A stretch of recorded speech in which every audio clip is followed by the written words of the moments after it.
दोस्तों जब नया नया 5G आया था तो हम सभी के पास में 4G मोबाइल हुआ करते थे। अब जिसके पास में ऑलरेडी ही 5G का मोबाइल था तो भैया उसको अनलिमिटेड स्पीड मिल रही थी और अच्छी खासी हाई स्पीड मिल रही थी। मतलब 4G से 5G पे जब वो गया तो उसने देखा कि भाई वाह क्या डाउनलोड हो रही है, क्या वीडियो लाइव स्ट्रीम देख पा रहा है, मतलब 4K में भी देख पा रहा है। कहाँ तो हमें 1080p में देखना पड़ता था 4G में, लेकिन 5G में तो भैया मज़े ही आ गए हैं। लेकिन जैसे जैसे 5G के यूज़र बढ़ते चले गए जियो के अंदर, क्योंकि सबसे ज़्यादा यूज़र इस वक्त में जियो के पास में ही है 5G के, जिसकी वजह से अब वो उन पे बैकफायर कर रहा है, क्योंकि इनके पास में 180 मिलियन यूज़र हैं 5G के, जिसकी वजह से इन पर उसका बहुत ज़्यादा इम्पैक्ट पड़ रहा है। स्पीड डिस्ट्रीब्यूशन कुछ इस तरीके से हो रहा है कि कहाँ तो पहले 340-350 Mbps की स्पीड भी आ जाती थी आपको जियो के नेटवर्क के ऊपर, लेकिन अब ये धीरे धीरे गिर के 261 Mbps के करीब में पहुंच चुकी है। अगर राउंड फिगर में बताऊं तो 260 Mbps के करीब में पहुंच चुकी है, जिसकी वजह से हो क्या रहा है कि भैया अब लोगों को स्ट्रगल करना पड़ रहा है कि यार अब इतनी स्पीड आ क्यों नहीं रही है। अब वो देखते हैं कि दूसरा नेटवर्क जैसे कि एयरटेल के अंदर उनको अच्छी खासी स्पीड मिल जाती है, क्योंकि जियो के पास में हो गए बहुत ज़्यादा सब्सक्राइबर। अब ये उसी तरीके से कि आपने एक नल के अंदर 10 पाइप जोड़ दिए हैं, अब फ्लो तो धीरे धीरे कम होगा ही। जितनी स्पीड से आपको एक नल में पानी आ रहा था अब 10 नल में जोड़ने के बाद में उतनी स्पीड से पानी नहीं आएगा। तो उसी तरीके से ज़्यादा कनेक्शन होने की वजह से 5G की स्पीड भी अब कुछ उस तरीके से डिस्ट्रीब्यूट हो चुकी है कि अब उसकी स्पीड कम हुई है, और ये एक नेगेटिव इम्पैक्ट डाल रहा है जियो के ऊपर, उनकी सर्विसेज के ऊपर। जबकि एयरटेल के यहाँ पर मज़े हैं, क्योंकि उनके पास में इतने ज़्यादा सब्सक्राइबर नहीं है, उनके पास में कुछ 71 मिलियन सब्सक्राइबर हैं, जिसकी वजह से वो अपनी स्पीड को उल्टा और अच्छा कर पा रहे हैं, क्योंकि उनके पास में लोड उतना नहीं है। वो करीबन 260 Mbps की स्पीड देते थे पहले जब नए नए आए थे, लेकिन अब उन्होंने अपनी स्पीड इंक्रीज करके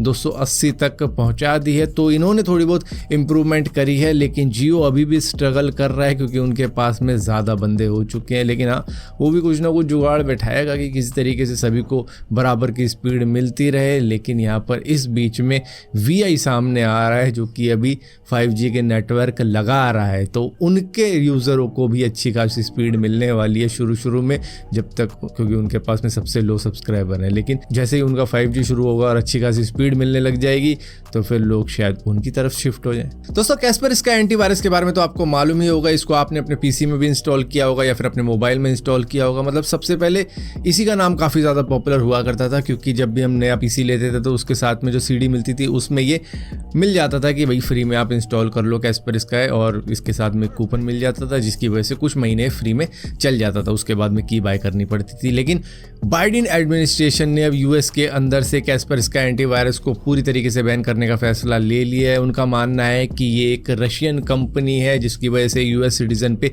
निगाह रख सकती है, और ये एक सिक्योरिटी रिस्क है इनकी कंट्री के लिए। स्पाई किया जा सकता है इनको, और ऊपर से कॉन्फिडेंशियल इंफॉर्मेशन भी लीक हो सकती है, जो कि सीधा चली जाएगी इस रशियन कंपनी के पास में, और ये मतलब रशिया की मिलिट्री को भेज देगा। जिसकी वजह से उन्होंने कहा है कि ना भैया, अब कैस्पर इसका एंटीवायरस नहीं चलेगा US के अंदर, US की कंपनी का ही एंटीवायरस यूज़ करना पड़ेगा लोगों को। दोस्तों HDFC बैंक ने अपने कस्टमर्स को लेकर एक नया फैसला लिया है कि अब आपको वो नोटिफिकेशन नहीं भेजेगा SMS के रूप में जो आप पैसे लेन देन करते हो उसके लिए। लेकिन वो ट्रांजैक्शन की एक लिमिट होगी, मतलब कि अगर आप 100 रुपये से कम किसी को भेज रहे हो तो वो उसकी नोटिफिकेशन आपको नहीं भेजेगा। मान लो आपने 20 रुपये के केले ले लिए या 50 रुपये का जूस पी लिया, तो इस तरीके की नोटिफिकेशन अब आपको नहीं आएगी। और कोई पैसा आप रिसीव कर रहे हो जो कि 500 रुपये से कम है तो उसकी भी नोटिफिकेशन आपको नहीं आएगी। तो 100 रुपये से अगर आप ज़्यादा दे रहे हो तो उसकी नोटिफिकेशन आएगी, और 500 रुपये से ज़्यादा रिसीव कर रहे हो तो उसी की नोटिफिकेशन आएगी। इन्होंने कहा है कि ये हम इसलिए चेंजेस ला रहे हैं क्योंकि एक तो आप UPI ऐप्स का यूज़ करते हो तो वो भी आपको एक नोटिफिकेशन भेज देता है, ऊपर से हम भी आपको नोटिफिकेशन भेज दे तो कई सारे कस्टमर इरिटेट भी हो जाते हैं। ऊपर से SMS के चार्जेस भी लगते हैं हमको तो खैर, जो कि 0.01 से लेकर 0.03 रुपये तक हो जाते हैं, जिसकी वजह से हमने कहा चलो इसमें हमें भी बचत हो जाएगी, उसमें यूज़र का भी फ़ायदा हो जाएगा कि आपको छोटे मोटे ट्रांजैक्शन के लिए, क्योंकि ज़्यादा उनकी वैल्यू है नहीं तो उनकी नोटिफिकेशन भेज के कोई फ़ायदा नहीं है, जिसकी वजह से हम थोड़ा हायर प्राइस की ही नोटिफिकेशन भेजेंगे जो कि 100 रुपये से ज़्यादा होगी और 500 रुपये से ज़्यादा होगी। दोस्तों रशिया के प्रेसिडेंट व्लादिमीर पुतिन पहुँचे हुए थे नॉर्थ कोरिया, और वो किस लिए गए थे? बस ऐसे घूमने के लिए गए थे? नहीं, ऐसे घूमने के लिए नहीं गए थे। यहाँ पर उन्होंने एक एग्रीमेंट भी साइन कर लिया है जो कि म्यूचुअल डिफेंस पैक्ट है, जिसके अंदर किम जोंग उन और पुतिन दोनों ने ये साइन किया है कि भैया अगर नॉर्थ कोरिया पे कोई अटैक करता है तो उनकी हेल्प करने के लिए रशिया उतर जाएगा मैदान में, और अगर कोई रशिया के ऊपर अटैक करता है तो उनकी हेल्प करने के लिए नॉर्थ कोरिया कूद जाएगा मैदान में। तो एक इस तरीके का एग्रीमेंट है जिससे कि दोनों ही कंट्री को फायदा होगा। अब रशिया क्या दुश्मन है नेटो, और नेटो के भी अब हाथ पांव खड़े हो गए, भाई ये तो गलत कर दिया इन्होंने। और ऊपर से अब नॉर्थ कोरिया का जो दुश्मन था साउथ कोरिया यूएस, उनके भी कान खड़े होंगे कि भैया इन्होंने तो रशिया को अपनी साइड में ले लिया।